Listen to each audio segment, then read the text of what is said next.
Hello YouTube, this is RaPsCaLLion back with another video for you today. Moving away from storage tech and taking a look at some pulse counters or pulse dividers as they're also known as. So what these do is it takes in an n number of pulses and based on your configuration outputs a single pulse. So you could say for every 4 pulses output 1 or every 64 pulses output 1. Um, some of these designs exist today, but most of them require a cooldown period. So you have to put a bunch of items into a dropper that shoot into a hopper, and once you've hit your count, all those items have to go back from your hopper into the dropper, and you have to wait before you can continue. These designs that I'm going to show you don't require any cooldown whatsoever. So you can just keep pumping pulses through and take an output pulse based on your configuration in these droppers. These designs are really just a modification of hopper clocks. I've replaced some of the hoppers in those designs with these droppers.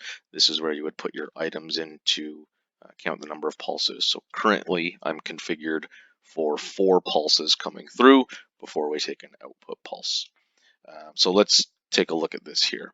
So if we go, this is just my little pulsar system. We're going to say 1, 2, 3, 4. There we go. I could leave this on and it's going to cycle through. For every 4 pulses, we'll get a ding on the other side.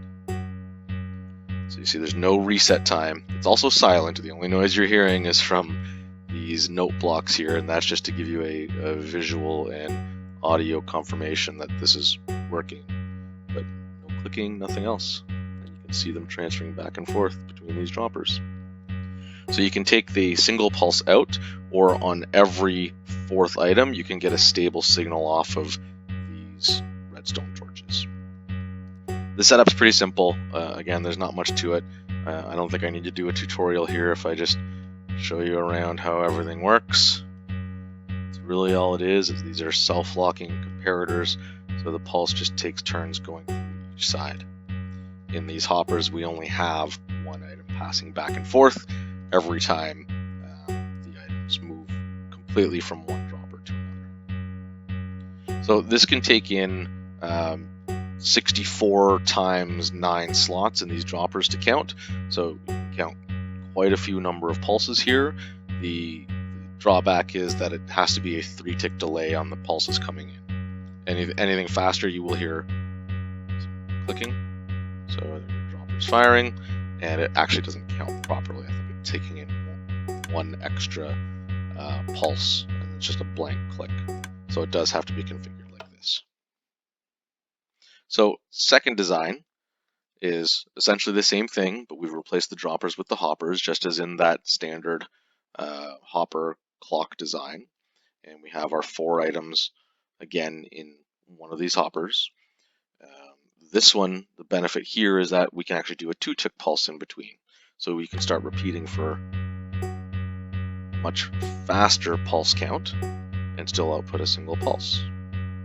The drawback is that you get less items. So it's 5 times 64 is your total count rather than the 9 times 64 on the other side.